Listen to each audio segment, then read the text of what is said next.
Waalaikumsalam warahmatullahi wabarakatuh. Selamat siang Pak Supras. Apa yang bisa saya bantu hari ini? Sebelumnya bagaimana kabarnya Pak Tova, sehat ya Pak? Alhamdulillah baik. Alhamdulillah sehat ya. Begini Pak Tova, saya mau wawancara dengan Pak Tova kaitannya dengan tugas saya sebagai guru penggerak untuk melakukan wawancara dengan Pak Tova kaitannya dengan Pak Tova dalam membuat keputusan sebagai kepala sekolah di sekolah Bapak. Ngerti nggih Pak? Nggih, siap Pak. Begini Pak Tova, jadi pertanyaan saya selama ini bagaimana Pak Tova mengidentifikasi kasus-kasus dilema etika yang ada di sekolah Pak Tova? Ya, terima kasih. Berkaitan dengan kasus atau situasi yang berkaitan dengan dilema etika ataupun itu masuk ke hal yang lain itu Pak nggih. Saya melihat dulu. Jadi ketika ada situasi yang muncul, ketika ada masalah atau kasus yang ada yang saya hadapi, saya akan melihat, mengidentifikasikan dengan cara saya berbicara dengan salah satu rekan saya di sekolah. Mungkin seperti itu Pak. Baik Pak, jadi berdiskusi atau nih Pak? Iya Pak. Baik Pak Tova, kemudian selama ini bagaimana Pak Tova menjalankan pengambilan keputusan di sekolah Pak Tova, terutama untuk kasus-kasus yang di mana di dalamnya ada dua kepentingan yang sama-sama benar atau dua-duanya sama-sama mengandung nilai kebajikan. Iya. Seperti ini. Jadi ketika taruhlah kita mendapatkan situasi atau saya sendiri selaku kepala sekolah di SD itu mendapatkan situasi ada situasi di mana ada dua hal yang sama-sama benar atau sama-sama berat menurut saya atau sama-sama memiliki nilai kebajikan. Itu yang saya jadikan titik tolak itu adalah tentang bagaimana nantinya Bapak. Jadi apa yang saya putuskan itu dampaknya seperti apa dulu, seperti itu yang menjadi pertimbangan saya. Kemudian setelah saya pertimbangkan, saya akan mengajak rekan guru itu untuk berdiskusi. Bagaimana baiknya saya mengambil keputusan ini, apakah hasil diskusi ini itu sama dengan apa yang saya pikirkan di awal tadi, seperti itu. Nah, setelah kemungkinan diskusi itu ada hal yang masih istilahnya berat untuk saya putuskan, mungkin saya akan berkoordinasi atau berkomunikasi dengan pengawas binaan mungkin Pak, atau kepala sekolah di sekitar saya yang lebih senior seperti itu Pak. Jadi yang pertama mungkin Pak Tova ini dalam mengambil keputusan itu menggunakan prinsip hasil ya Pak ya, untuk berdasarkan hasil ya Pak, tujuannya untuk mendapatkan hasil. Kemudian Pak Tova juga melakukan diskusi dengan rekan sejawat atau guru-guru yang lain apabila sudah ibaratnya mentok Pak ya. Kemudian Pak Tova meminta bantuan pengawas begitu Pak ya. Kemudian Pak Tova, langkah-langkah atau prosedur seperti apa yang biasanya Pak Tova lakukan dalam pengambilan keputusan selama ini? Jadi dalam pengambilan keputusan saya tidak serta-merta langsung saya putuskan sendiri Pak. Jadi saya akan mendengarkan keterangan atau mendengarkan fakta-fakta dulu yang ada, yang muncul. Jadi mungkin ketika itu ada dua pihak yang bersinggungan, saya akan meminta pendapat dulu atau meminta keterangan dari kedua belah pihak. Baru hasil yang saya dapat ini saya gunakan sebagai bahan diskusi dengan rekan sejawat. Jadi ketika saya mendapatkan fakta seperti ini, saya diskusikan, baru saya akan memutuskan bagaimana saya akan memberikan keputusan tentang apa yang akan saya lakukan berikutnya seperti itu. Jadi Pak Tova ini mencari tahu dulu ya Pak, latar belakang misalnya ada suatu kasus itu Pak Tova mempelajari dulu latar belakangnya dulu Pak ya, sebelum Pak Tova mengambil keputusan. Betul. Baik Pak. Kemudian Pak Tova, hal-hal apa saja yang selama ini efektif Pak Tova anggap efektif dalam pengambilan keputusan pada kasus-kasus dilema etika Pak?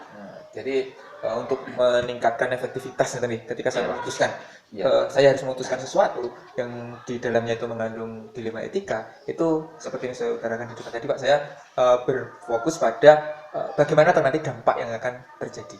Saya akan memilih dampak yang memberikan dampak besar atau manfaat lebih besar daripada pilihan yang lain seperti itu. Jadi orientasinya hasil Pak ya? Iya betul. Berpikir berdasarkan hasil ya Pak? Iya betul. Kemudian Pak Tova, hal-hal apa saja yang selama ini menjadi tantangan dalam pengambilan keputusan, terutama ketika ada kasus-kasus dilema etika Pak? Sebenarnya tantangan itu lebih kepada perasaan Pak. Perasaan. Jadi ketika kita memutuskan itu kadang kita itu tidak enak sendiri mungkin gitu kan. Kepikiran mana tuh mungkin kalau kita bilang atau kita fokus itu lebih ke hati. Jadi ketika kita membuat keputusan di dalam kondisi dilema etika, kadang hatinya itu yang agak membebani gitu.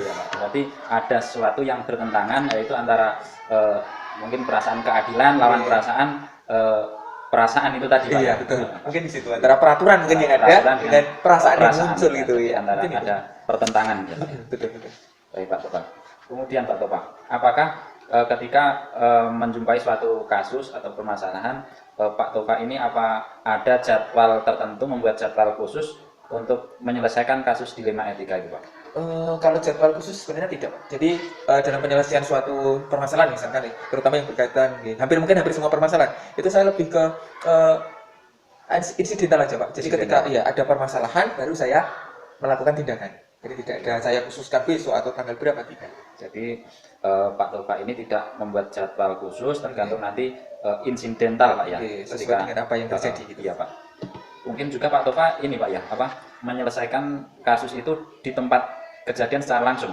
Pernah juga seperti itu? Iya, jika itu memang kasusnya kalau kita kategorikan ya Pak, kategori ringan itu mungkin bisa saya ketika itu bisa diselesaikan di tempat itu, saya selesaikan taruhlah misalkan ada pertikaian di kelas atau saya selesaikan di situ. Tapi jikalau mungkin itu hal-hal yang lebih berat, itu mungkin bisa saya bawa ke kantor gitu ya. Baik Pak Tofa. Kemudian Pak Tofa, adakah seseorang atau faktor-faktor yang selama ini mempermudah atau membantu Pak Tofa dalam pengambilan keputusan tentang kasus dilema etika ini Pak?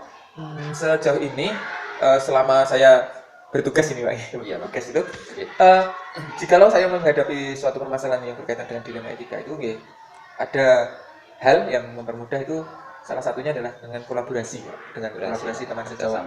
Iya. Jadi hal-hal yang mungkin saya ada kesulitan dengan saya diskusikan. Saya kolaborasikan baik itu dengan teman sejawat maupun dengan pengawas binaan seperti itu Pak. Jadi intinya sangat dibutuhkan kerjasama Pak ya. Betul sekali Pak. Ya. Kemudian Pak Tofa, dari semua yang telah Pak Tofa sampaikan, pembelajaran apa yang dapat dipetik dari pengalaman Pak Tofa dalam mengambil keputusan dilema etika Pak? Dari beberapa kasus yang mungkin kalau bisa dikategorikan menjadi dilema etika, itu yang sudah saya temui, itu sebenarnya hal yang paling penting menurut saya yang bisa saya dapatkan dari setiap kasus yang ada itu, kita tidak boleh istilahnya itu tergesa-gesa dalam mengambil keputusan.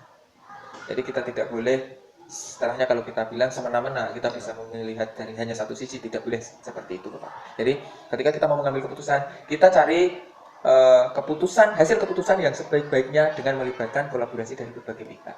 Itu Bapak. Berarti harus benar-benar dipikirkan secara matang, melibatkan pihak-pihak lain ya Pak? Betul Pak.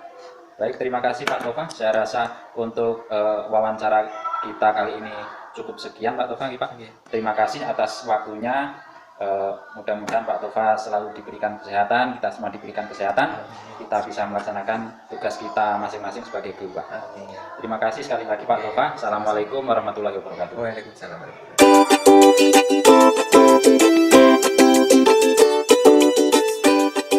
Assalamualaikum warahmatullahi wabarakatuh Pak Ratmono. Waalaikumsalam warahmatullahi wabarakatuh.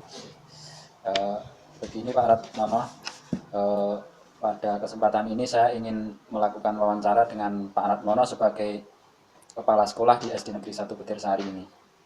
Jadi ini kaitannya tugas saya sebagai calon guru penggerak Angkatan 10 Kabupaten Wonogiri ini Pak Ratmono, bahwa saya diberikan tugas untuk mewawancarai kepala sekolah tentang bagaimana kepala sekolah atau pemimpin pembelajaran mengambil sebuah keputusan di sekolahnya masing-masing. Kaitannya dengan dilema etika dan juga rujukan moral. Gitu ya Pak Ratmono.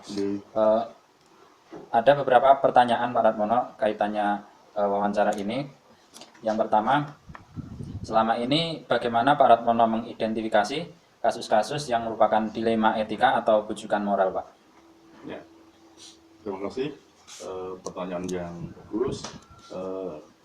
Jadi sebetulnya dilema etika adalah pilihan di antara dua yang sama-sama benar. Kemudian yang rujukan moral adalah keputusan antara benar atau salah. Jadi lebih berat, kalau di skala prioritas lebih berat yang dilema etika. Ya, tentu saja dari kedua permasalahan tersebut adalah yang dilema etika, kita akan mengidentifikasi sesuai dengan tingkat kepentingan kepentingan. Kemudian untuk rujukan moral jelas karena itu merupakan benar dan salah akan lebih mudah. Walaupun demikian tentu saja banyak pertimbangan juga. Itu jawaban kami cara mengidentifikasi dari kedua permasalahan tersebut, Pak Subras. Pak. Jadi untuk dilema etika, Pak Ratmono membuat keputusan itu dengan mempertimbangkan tingkat kepentingannya ya Pak. Kemudian untuk bujukan moral itu Pak Ratmono membuat keputusan itu dengan banyak mempertimbangkannya terlebih dahulu. Betul, gitu ya Pak. Ya. Kemudian Pak, untuk keputusan-keputusan yang sudah Pak Ratmono ambil selama ini, terutama untuk kasus-kasus di mana ada dua kepentingan yang sama-sama benar Pak. Bagaimana Pak Ratmono menjalankan pengambilan keputusan tersebut Pak? Ya, terima kasih. Untuk pengambilan keputusan itu kami dalam menjalankan sangat hati-hati. Yang jelas kami sekolah tidak meninggalkan rekan-rekan yang ada di sekolah. Di antaranya adalah Bapak Ibu Guru atau Dewan Guru, kemudian ditambah dengan komite. Itu adalah teamwork teman kerja di sekolah yang tentu saja akan membantu dalam kedua permasalahan tersebut, baik dilema etika maupun rujukan moral. Ya, gitu. Pak. Jadi Pak Ratmono ini melaksanakan pengambilan keputusan kaitannya dilema etika ini tentunya harus berhati-hati, kemudian tidak merupakan rekan sejawat, guru, komite ya Pak, sebagai teamwork di sekolah. Ya, betul. Selanjutnya langkah-langkah prosedur seperti apa yang Pak Ratmono lakukan selama ini? Ya, langkah-langkahnya adalah identifikasi masalah.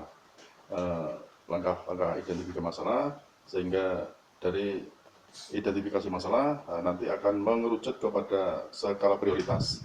Jadi setelah mengenal masalah tersebut nanti akan hasilnya akan di skala prioritas, tingkat kepentingan yang mana yang harus didahulukan, mana yang dinomorduakan dan mana yang dinomortigakan gitu. Pak, jadi Pak Ratmono mengambil langkah-langkah yang pertama mengidentifikasi permasalahannya dulu, ya, Pak. Kemudian Pak Ratmono membuat skala prioritas mana yang harus diutamakan lebih dulu, Pak. Ya. Selanjutnya hal-hal apa yang selama ini Pak Ratmono anggap efektif untuk pengambilan keputusan kaitannya dilema etika, Pak?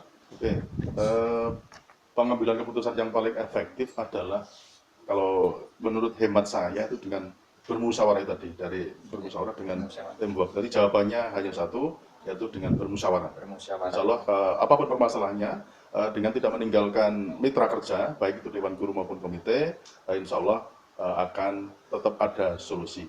Atau, jadi, untuk menghasilkan keputusan terbaik itu memerlukan mitra, ya Pak. Mitra kerja tidak bisa kita tinggalkan. Ya, semata-mata diputuskan sendiri, ya. Betul, ya. Kemudian Pak, hal-hal apa saja yang selama ini menjadi tantangan Pak Ratmono dalam pengambilan keputusan, terutama terkait dilema etika, Pak? Yang jelas kalau tantangan adalah waktu. Apabila permasalahan itu harus cepat segera diselesaikan, kadang memang tidak sempat untuk bermusyawarah. Walaupun demikian, sekarang ada HP, sehingga apapun ya kita tidak terlepas dari tadi mitra kerja tadi. Yang kedua adalah setelah perasaan. Jadi bukan hanya waktu yang cepat yang dibutuhkan, tapi juga pertimbangan perasaan.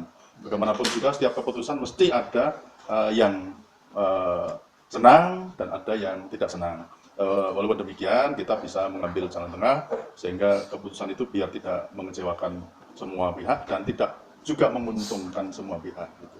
Jadi intinya kalau keputusan itu harus dibuat secara cepat, Pak Ratmono bisa dengan komunikasi dengan menggunakan HP, ya Pak. Ya, betul. Kemudian kaitannya tantangan tadi juga yang berat itu adalah perasaan, menjaga perasaan yang adil bagi semua orang. Gitu. Kemudian Pak Ratmono, apa yang Pak Ratmono dalam mengambil sebuah keputusan itu, apakah Pak Ratmono membuat jadwal atau tata waktu tertentu untuk menyelesaikan kasus dilema etika, Pak? Ya, sebetulnya kalau dibuat jadwal waktu itu akan lebih menguntungkan. Artinya setiap permasalahan baik dalam waktu dekat maupun yang akan datang, dengan adanya pertemuan yang terjadwal itu akan lebih menguntungkan semua pihak, baik dari sekolah, kepala sekolah maupun mitra kerjanya kepala sekolah. Jadi itu menurut hemat kami jadi tidak, walaupun belum ada jadwal, tetapi saya keinginan untuk mengadakan pertemuan rutin, apakah bulanan, apa triwulanan, apa semesteran gitu, sehingga insya Allah kalau ada pertemuan yang seperti itu akan kalau sudah diagendakan akan memperkecil permasalahan. Baik Pak Ratmono. Kemudian Pak Ratmono, adakah seseorang atau faktor-faktor yang selama ini mempermudah atau membantu Pak Ratmono dalam pengambilan keputusan untuk kasus dilema etika, Pak? Ya. Tentu saja ada. Seseorang itu adalah Bapak Ibu guru. Jadi itu benar-benar menjadi solusi bagi saya selaku kepala sekolah dalam pengambilan keputusan. Bapak Ibu guru, yang kedua tentu saja tidak meninggalkan komite. Kebetulan dari kedua pihak, baik Bapak Ibu guru maupun komite itu merupakan teman-teman rekan kerja yang dekat, yang tentu saja dengan kedekatan itu tidak ada sekat, bukan berarti semua permasalahan terus dibuka begitu saja, tidak, tapi dengan kedekatan itu insya Allah akan mempermudah untuk pengambilan keputusan. Jadi dalam pengambilan keputusan itu tentunya harus yang selama ini Pak Ratmono lakukan itu selalu melibatkan guru, kemudian ada juga komite, begitu Pak? Gitu. Ya, betul. Kemudian Pak Ratmono, dari semua hal yang telah Pak Ratmono sampaikan, pembelajaran apa yang Pak Ratmono bisa petik dari pengalaman Bapak dalam mengambil keputusan dilema etika, Pak? Ya, pelajaran yang bisa saya ambil dari pengambilan keputusan adalah bahwa permasalahan baik kecil maupun besar, baik masalah ringan maupun sulit, itu harus dikomunikasikan. Jadi kata kuncinya musyawarah dan berhubungan atau berkomunikasi dengan baik, baik itu dengan guru maupun dengan komite. Jadi kata kuncinya justru di komunikasi. Ya. Kalau tidak ada komunikasi, jelas akan menimbulkan prasangka, curiga, baik kepala sekolah kepada dewan guru, apalagi kepada komite. Itu akan menimbulkan hal-hal yang tidak baik, mengganggu situasi dan kondisi di sekolah. Gitu, Pak. Jadi intinya baik permasalahan kecil ataupun permasalahan besar semuanya harus dikomunikasikan ya Pak. Jadi nanti ada kolaborasi kerjasama dengan semua warga sekolah sehingga ada musyawarah sehingga semua keputusan itu sifatnya terbuka kan Pak. Betul, ya.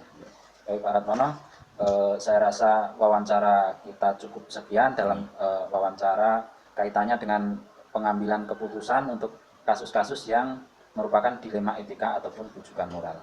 Terima kasih banyak atas waktunya Pak Ratmono. Terima kasih kembali Pak Dres. Mudah-mudahan Pak Ratmono dan kita semua guru-guru di sekolah ini selalu diberikan kesehatan. Cukup sekian. Assalamualaikum warahmatullahi wabarakatuh. Waalaikumsalam warahmatullahi wabarakatuh.